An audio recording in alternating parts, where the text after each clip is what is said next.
ఇంకొక ఆయన ఏమడుగుతుందంటే మినాక్సిడిల్ని only doctor refer చేస్తేనే యూజ్ చేయాలా? మినాక్సిల్ అనేటువంటిది ఒక drug.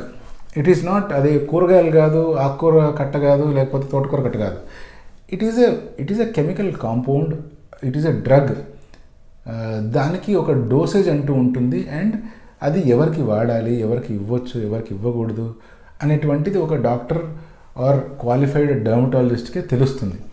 So over the counter దొరుకుతుంది కదా అని మనం తీసుకోవడం కరెక్ట్ కాదు. ఎందుకు ఈ మాట చెప్తున్నా అంటే, సపోజ్ మీకు నిజంగా మినాక్సిల్ అవసరమే లేదేమో, మీరు జస్ట్ నార్మల్ ఫుడ్ తింటే మీకు జుట్టు వచ్చేస్తుందేమో, ఎందుకు ఖర్చు పెట్టుకుంటారు? సపోజ్ మినాక్సిల్ లాంటి ఇంగ్రీడియంట్స్తో మీకు రియాక్షన్ వస్తుందేమో, మీ డాక్టర్ దాన్ని ఆల్రెడీ కనిపెట్టేస్తాడేమో, హూ నోస్. సో నేనేం చెప్తానంటే, ఎప్పటికైనా కూడా మీరు మినాక్సిల్ వాడాలి అని అనుకుంటే డాక్టర్ని కలవండి. మీకు హెయిర్ ఫాల్ అవుతుంది అంటే డాక్టర్ని కలవండి, కనుక్కోండి ఏంటి ఆప్షన్స్, ఎటువంటి స్ట్రాటజీతో నా హెయిర్ నేను కాపాడుకోవచ్చు అని అడగండి. అండ్ అకార్డింగ్లీ మినాక్సిల్ ఒకవేళ తను ప్రిస్క్రైబ్ చేస్తే తప్పకుండా వాడండి. బట్ సొంతంగా అయితే ఓటీసీలో వెళ్ళి కొనుక్కోండి, ఓవర్ ద కౌంటర్ వెళ్ళి కొనవద్దండి.